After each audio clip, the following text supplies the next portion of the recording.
Hello అండి. Welcome to my channel కిటకిట తలుపులు. Please like, share and subscribe my channel. ఈరోజు నేను చాక్లెట్ చేశాను, చూపిస్తాను.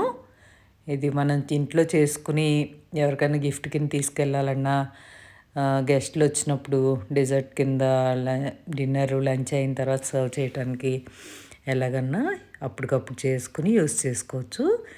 ఇవి మనకి స్లాబ్స్ దొరుకుతాయి. ఆ స్లాబ్స్ తోటి మనం తెచ్చుకుని ఇంట్లో మనకు కావాల్సిన మెజర్మెంట్స్తో మెల్ట్ చేసుకొని చేసుకోవాలి.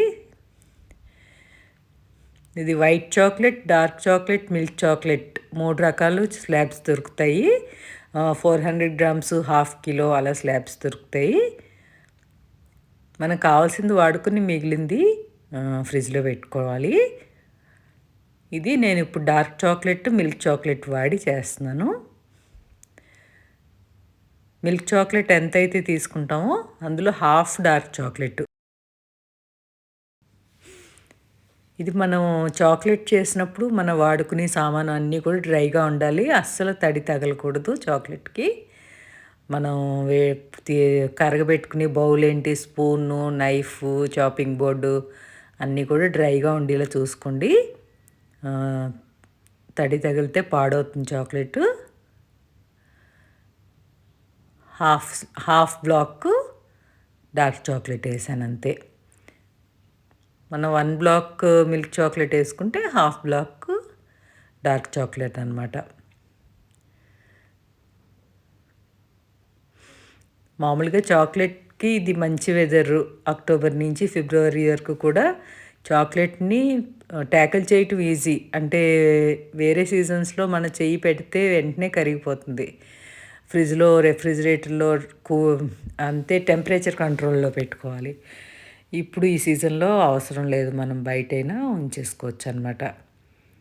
మనం ఏ గిన్నెలో అయితే కరగబెట్టుకుందాం అనుకుంటున్నామో ఆ గిన్నెలోకి తీసేసుకోవాలి ఆ చాక్లెట్.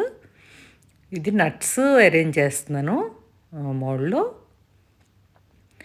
నేను ఊరికి ఒక 12 చాక్లెట్సే చేశాను, చూపిస్తున్నాను. నేను వేసినవి ఏంటంటే బాదం పప్పు, జీడిపప్పు, కిస్మిస్, గుమ్మడి గింజలు, పుచ్చగింజలు, వాటర్మెలన్ సీడ్స్ వేసాను. మీకు రెడీగా ఉంటే ఇష్టమైతే పీనట్ పిస్తా వేసుకోవచ్చు, వాల్నట్స్ వేసుకోవచ్చు. అది మన ఇష్టం అన్నమాట.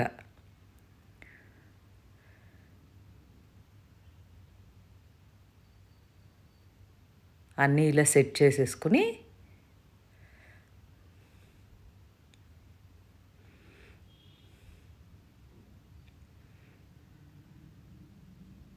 ఇది నేను ఆర్డర్ మీద చేశాను. కస్టమర్ అడిగిన టెక్స్చర్ వచ్చేలా చేశాను అనమాట.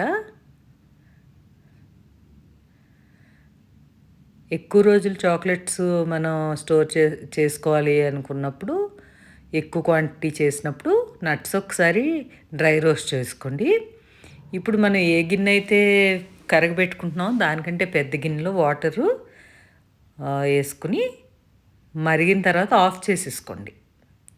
ఆఫ్ చేసేసి మనం చాక్లెట్ గ్రేట్ చేసుకున్నది వేసాం కదా, తరిగింది, ఆ గిన్నె పెట్టి కరగబెట్టుకోండి. జాగ్రత్త, నీళ్ళు చిందకుండా చూసుకోండి, స్లోగా చేసుకోండి.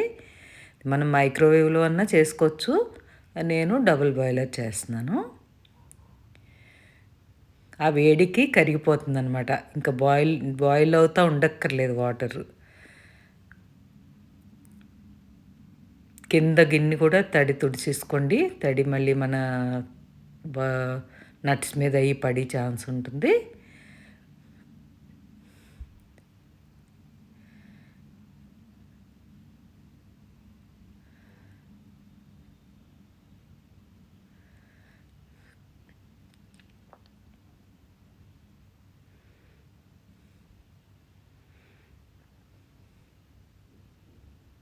ఆ నట్స్ ఏంటంటే మరీ పైకి ఎత్తు రాకుండా లెవెల్గా ఉండేలాగా సర్దుకోండి. వేడిగా ఉన్నప్పుడే వేసేసేయాలి చాక్లెట్. ఈ సీజన్లో వెంటనే మళ్ళీ గడ్డగట్టేస్తుంది. చాక్లెట్‌ని ఓవర్ హీట్ కూడా చేయకూడదు. ఎందుకంటే ఒకసారి గట్టిపడ్డాక మళ్ళీ వేడి చేసి ఎక్కువ వేడి కూడా చేయకూడదు. సో, మీకు కావాల్సింది కొద్ది కొద్దిగా అలా కరగబెట్టుకుంటే సరిపోతుంది. ఎక్కువ కరగబెట్టేసుకుని కొన్ని చేసుకున్నాక మళ్ళీ అది గట్టిపడిపోయి మళ్ళీ కరగబెట్టుకుని అలా ఎప్పుడు చేయకండి. ఓవర్ కుక్ అయితే బాగోదు. జస్ట్ ఎంత కావాలో అంతే మెల్ట్ చేసుకోండి. జస్ట్ ఒకసారి ట్యాప్ చేసి కొద్దిగా చల్లారిన వెంటనే డీప్ ఫ్రిడ్జ్‌లో ఒక 15 నిమిషాలు ఉంచేసేయండి. అంటే చిన్న మౌల్డే కాబట్టి 15 నిమిషాలు సరిపోతుంది. అది టెక్స్చరు అలా వచ్చిందనమాట. ఇది మీరు ఇలాగన్నా సర్వ్ చేసుకోవచ్చు. ర్యాప్ కూడా చేసుకోవచ్చు. నేనైతే ర్యాప్ చేశాను. సిల్వర్ ఫాయిల్ తోటి ర్యాప్ చేశాను. మీకు ఈ చాక్లెట్ మెటీరియల్, సిల్వర్ ఫాయిల్ అన్నీ కూడా అమెజాన్‌లో దొరికేస్తాయి. దగ్గరలో బేకరీ ఐటెమ్స్ దొరికే షాప్ ఉంటే అన్నా తెచ్చుకోవచ్చు. నేనైతే ఇవన్నీ అమెజాన్‌లో తెప్పిస్తాను. మనం చాక్లెట్ చేసిన తర్వాత మరీ ఎక్కువ కూడా టచ్ చేయకూడదు వాటిని. ఒక బాక్స్‌లో ఏసి పెట్టేసుకోవాలి. ఎక్కువ టచ్ చేసినా మన చేతి వేడికి కూడా కరిగిపోతాయన్నమాట. అదండి మరి ట్రై చేస్తారా చాక్లెట్ చేయటం? Thank you for watching.